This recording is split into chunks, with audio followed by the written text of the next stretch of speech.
Maya had always believed that blood was thicker than water, that family would always have your back when the world turned against you.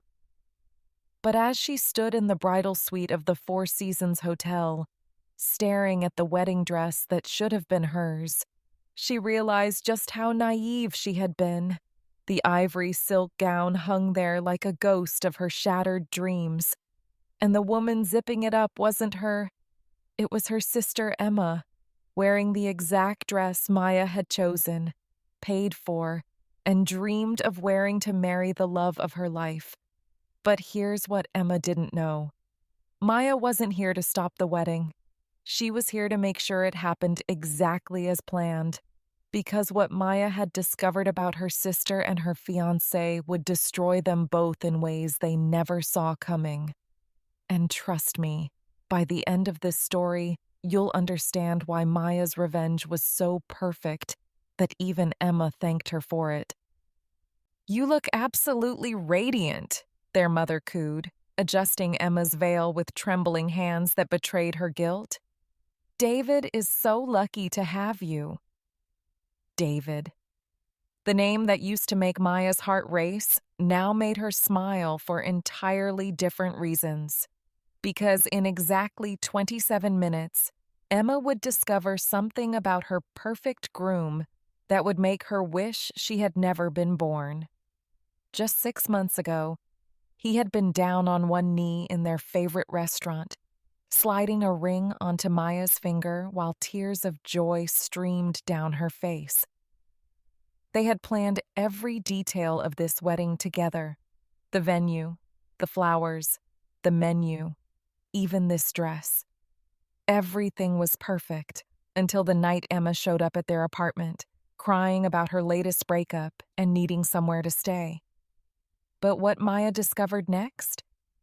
It would change everything you think you know about family loyalty. Maya should have known. Emma had always been the golden child, the one who could do no wrong in their parents' eyes. While Maya worked 2 jobs to put herself through college, Emma sailed through life on charm and their parents' credit cards.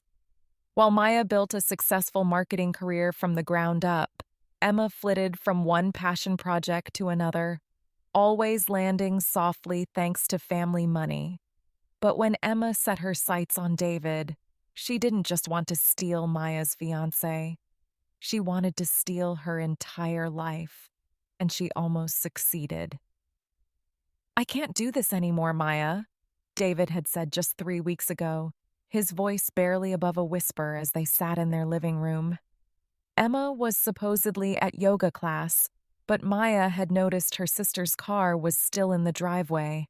The pieces were already falling into place, and Maya was about to discover a betrayal so deep it would make your blood boil. "I think I'm in love with someone else." The betrayal hit Maya like a physical blow, but what came next was even worse. "It's Emma," he continued, unable to meet her eyes. "I know how this looks. I know what you must think of me, but it just happened. She understands me in ways that—" Stop right there. Before I tell you Maya's response, let me ask you something. What would you do in that moment? Would you scream? Would you fight? Would you beg? Because Maya did none of those things. What Maya did was so much smarter, so much more devastating, that it would destroy both of them completely. "Get out," Maya had whispered, her voice deadly calm despite the hurricane of emotions raging inside her. "Both of you, get out of my apartment and don't ever come back." But they didn't just leave. They took everything: her wedding plans, her deposits, her dreams. David simply transferred all the vendors and arrangements to Emma's name, as if Maya had never existed. The cruelest twist? Everything had already been paid for with Maya's savings, her inheritance from their grandmother, money she had carefully set aside for years to create the perfect wedding. That night, as Maya sat alone in her empty apartment, she made a decision that would change everything. Instead of wallowing in self-pity, instead of trying to fight for a man who clearly wasn't worth fighting for, Maya decided to let them have their perfect wedding. Because sometimes the best revenge isn't stopping someone from getting what they want. It's making sure they get exactly what they deserve. And what Emma and David deserved? You won't believe what Maya had in store for them. For 3 weeks, Maya watched Emma plan her stolen wedding with a smile on her face. She helped pick flowers, she approved the menu changes, she even went dress shopping when Emma decided Maya's original dress wasn't quite right. Every smile, every supportive comment, every sisterly moment was part of a plan so perfect, so completely devastating, that Emma would never recover from it. But Maya wasn't working alone. She had hired someone to help her, someone whose job was to uncover secrets. And the secrets this person found about David? They were about to destroy Emma's entire world. Now, watching Emma float around the bridal suite in her stolen dress, Maya felt something cold and calculating settle in her chest. She had spent the past 3 weeks preparing for this moment, gathering evidence, timing everything perfectly. Emma had no idea what was coming. But you're about to find out, and I promise you, it's worse than you think. Maya, darling, could you help me with my lipstick? Emma called out sweetly, as if nothing had changed between them. My hands are shaking with excitement. Maya walked over slowly, taking the lipstick from her sister's manicured fingers. Emma's reflection smiled back at her from the mirror, looking radiant and blissful, completely oblivious to the storm brewing in Maya's eyes. Here's where it gets good. Maya was about to deliver news that would not only destroy Emma's wedding day, but would make her question everything she thought she knew about the man she was about to marry. You know, Em, Maya said softly, carefully applying the deep red lipstick to her sister's lips. I have something to tell you, something I probably should have mentioned earlier. Emma's eyes met Maya's in the mirror, and for just a second, Maya saw a flicker of fear. Some part of Emma knew this moment was coming. Oh? Emma's voice was muffled as Maya continued with the lipstick, but that single word carried a tremor that said she already suspected her perfect day was about to come crashing down. About David, Maya continued, her tone conversational, as if discussing weekend plans. There are some things you should know about your new husband before you walk down that aisle. The lipstick tube froze in Maya's hand. Emma's eyes widened in the mirror, finally catching something dangerous in Maya's expression. What are you talking about? Emma asked, but her voice had lost all its confidence.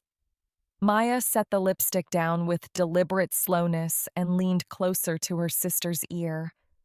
The words that came next would shatter Emma's world so completely that she would never be the same again. Did he tell you about Sarah? Emma's face went pale beneath her carefully applied makeup. Who? Sarah.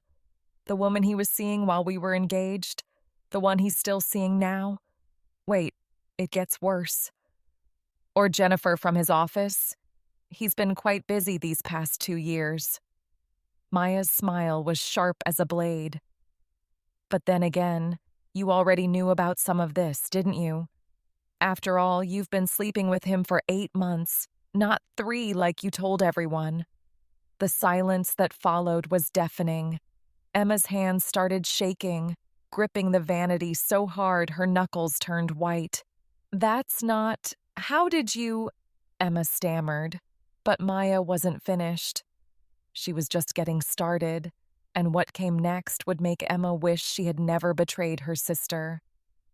I hired a private investigator after you moved in with us, Maya continued, watching Emma's reflection crumble with each word. Did you really think I wouldn't notice? The way you looked at each other? The way you'd whisper when you thought I was asleep? The way my fiancé suddenly started working late every Tuesday and Thursday? The same nights you conveniently had your pottery classes that never seemed to produce any pottery? Emma's perfect wedding makeup was beginning to run as tears formed in her eyes. But Maya's revelation was just getting started. Are you ready for the part that will make your jaw drop? But here's the really interesting part, Maya continued, pulling out her phone with theatrical slowness. David's been hedging his bets with all of us. The phone screen illuminated Emma's horrified face as Maya began scrolling through evidence that would destroy any last shred of hope Emma might have had.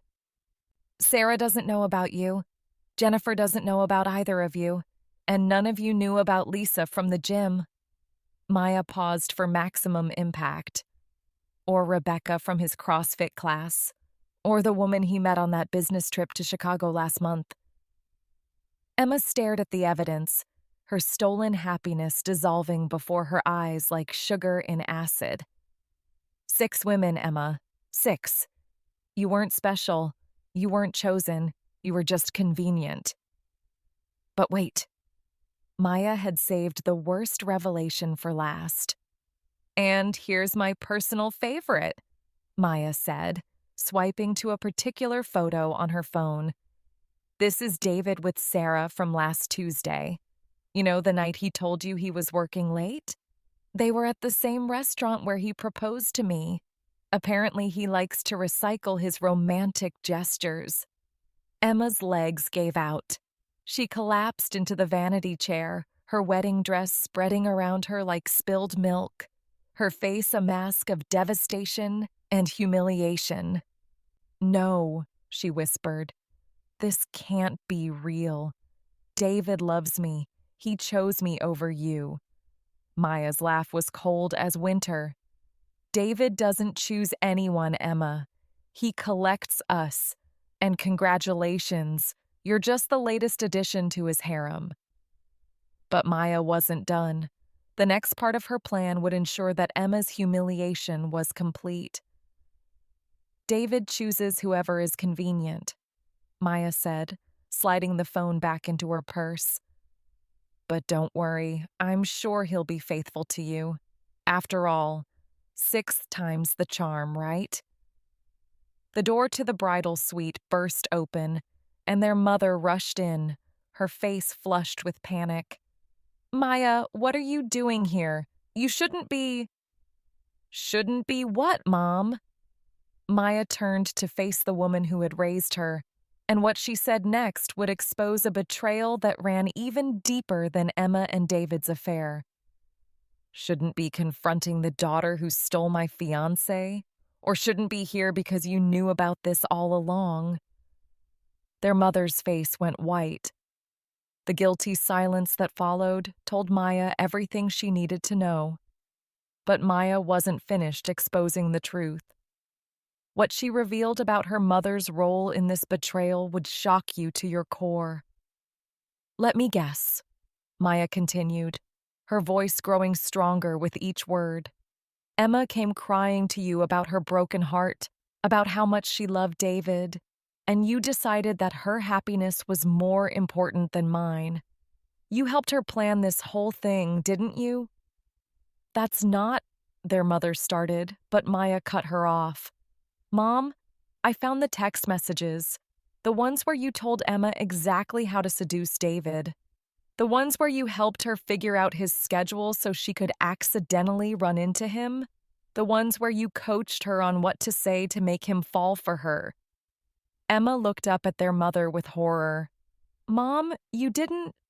She did, Maya continued relentlessly. Because in this family, Emma's happiness has always mattered more than anyone else's, even if it meant destroying her own daughter's life. The room fell silent, except for Emma's quiet sobbing and their mother's labored breathing. But Maya's revenge was far from over. What happened next would seal Emma's fate forever. You want to know the really funny part? Maya asked, her voice eerily calm. David knows that you know about the other women, Emma. He's been waiting to see if you'd go through with the wedding anyway. Emma looked up through her tears. What? He told Sarah that if you were stupid enough to marry him knowing what he was, then he'd have the perfect wife, one who would never leave no matter how badly he treated her. The cruelty of this revelation hit Emma like a physical blow. She doubled over, retching into the wastepaper basket as the full scope of her humiliation became clear. But Maya still wasn't finished. The final twist was coming, and it would destroy Emma completely. The door opened again, and David appeared, handsome in his tuxedo but looking increasingly uncomfortable. "What's taking so long?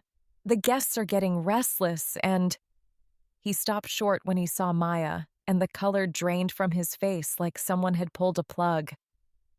"Hello, David," Maya said coolly. "Perfect timing.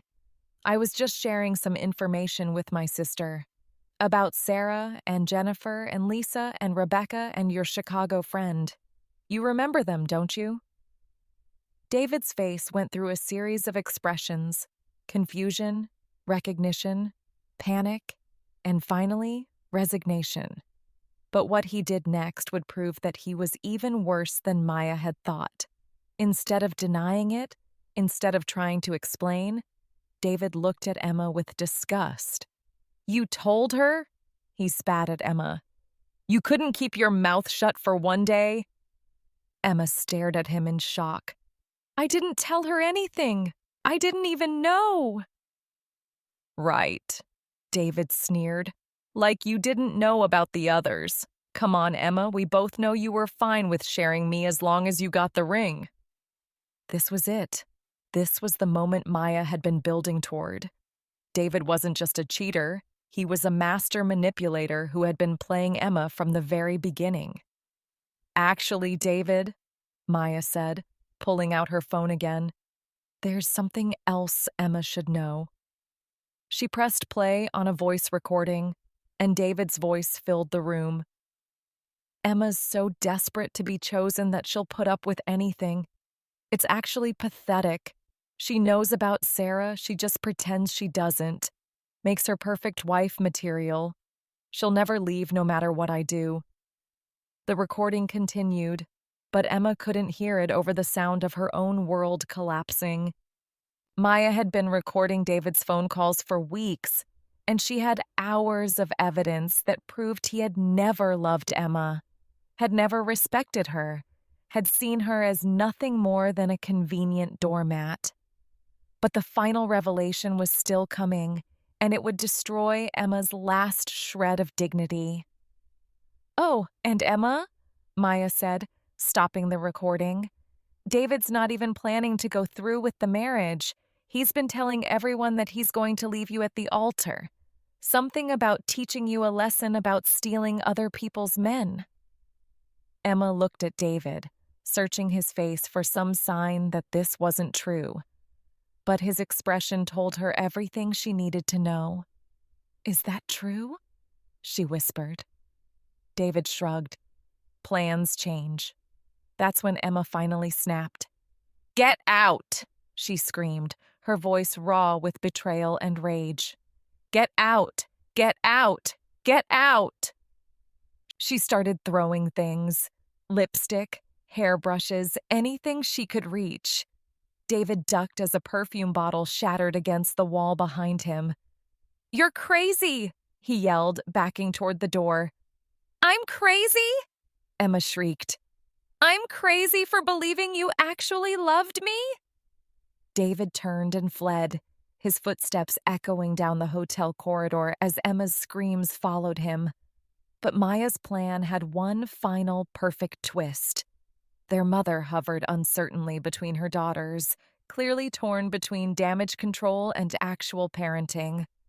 "Girls, we can fix this. We can postpone the wedding, work things out." "No," Maya said firmly. "We can't. Some things can't be fixed, Mom. Some betrayals cut too deep." She walked to the closet and pulled out her own outfit, a stunning red dress that she had chosen specifically for this moment. "What are you doing?" their mother asked. I'm going downstairs to inform the guests that there won't be a wedding today, Maya replied, and I'm going to tell them exactly why. Emma looked up from her devastation, mascara streaking down her cheeks like black tears. Please don't. I'm begging you, Maya. Don't humiliate me in front of everyone. Maya paused in front of the mirror, applying her own lipstick with steady hands. You humiliated yourself, Emma. I'm just making sure everyone knows the truth about what kind of people you and David really are. But what Maya did next surprised everyone, including herself. Downstairs in the elegant ballroom, 200 guests waited expectantly for a ceremony that would never come. Maya walked to the front of the room where the officiant stood, took the microphone, and delivered a speech that no one would ever forget. Ladies and gentlemen, she began, her voice clear and strong, I have an announcement to make. Many of you know me as Maya, the bride's sister. What you might not know is that this was supposed to be my wedding. A murmur rippled through the crowd as people processed this revelation. That's right. The groom you came here to celebrate was my fiancé until 3 weeks ago when he left me for my sister. The dress she's wearing upstairs, I picked it out and paid for it. The venue, the flowers, the menu, all of it was planned and paid for with my money. The murmur grew louder, but Maya wasn't finished. Now, you might be wondering why I'm telling you this. Why am I standing here instead of Emma and David? Well, it's because about 10 minutes ago, Emma discovered that David has been cheating on her with at least 5 other women throughout their entire relationship. Gasps filled the room. Maya's own family members looked shocked and horrified. But here's the part that might interest you, Maya continued, her voice growing stronger. David was never planning to go through with this wedding. He was going to leave Emma at the altar as punishment for what she did to me. The crowd erupted in shocked exclamations and angry murmurs. Maya raised her hand for silence. So here's what's going to happen. There will be no wedding today. The reception will continue as planned. After all, it's already paid for, and there's no sense wasting good food and music. But I want everyone here to understand something. Maya's eyes found her parents in the crowd. This is what happens when you prioritize one person's happiness over everyone else's. When you enable toxic behavior and refuse to hold people accountable for their actions. Emma thought she could steal my life and live happily ever after. Instead, she's learned that when you build your happiness on someone else's pain, it will always crumble. She set the microphone down and walked out of the ballroom, leaving behind a crowd of stunned guests and 2 families whose reputations would never recover. But Maya's story was just beginning. 6 months later, Maya was living in a new apartment, thriving in a new job, and dating a man who treated her like she was precious. James was everything David had never been: honest, faithful, and completely devoted to her happiness. Emma, meanwhile, was working 2 jobs to pay back the money she had stolen, living in a studio apartment, and attending therapy 3 times a week to deal with the trauma of discovering that her entire relationship had been built on lies. Their parents had cut Emma off financially, but were desperately trying to repair their relationship with Maya. So far, Maya wasn't interested. I've learned something important, Maya told James as they sat on her balcony, watching the sunset. The people who betray you aren't your enemies. They're your teachers. They show you exactly what you don't want in your life. Do you ever regret it? James asked. The way you handled everything? Maya smiled. Not for a second. Emma wanted to steal my life, but she actually gave me a better one. She freed me from a man who would have made me miserable and showed me what real family looks like. the one you choose, not the one you're born with. A year later, Maya and James were married in a small ceremony surrounded by people who truly loved them. Emma wasn't invited, but she sent a card. "Thank you for showing me what I needed to see. I'm sorry for everything, and I hope someday I can be half as strong as you are." Maya read the card and smiled. Emma was finally learning the difference between taking something and earning it. And that, Maya realized, was the most perfect revenge of all. Not destroying someone, but giving them the chance to become someone better. The wedding that Emma had stolen became the catalyst for Maya to build a life so much better than anything she had ever imagined. Sometimes, she thought, the best revenge isn't getting even. It's winning so completely that your betrayer ends up thanking you for setting them free.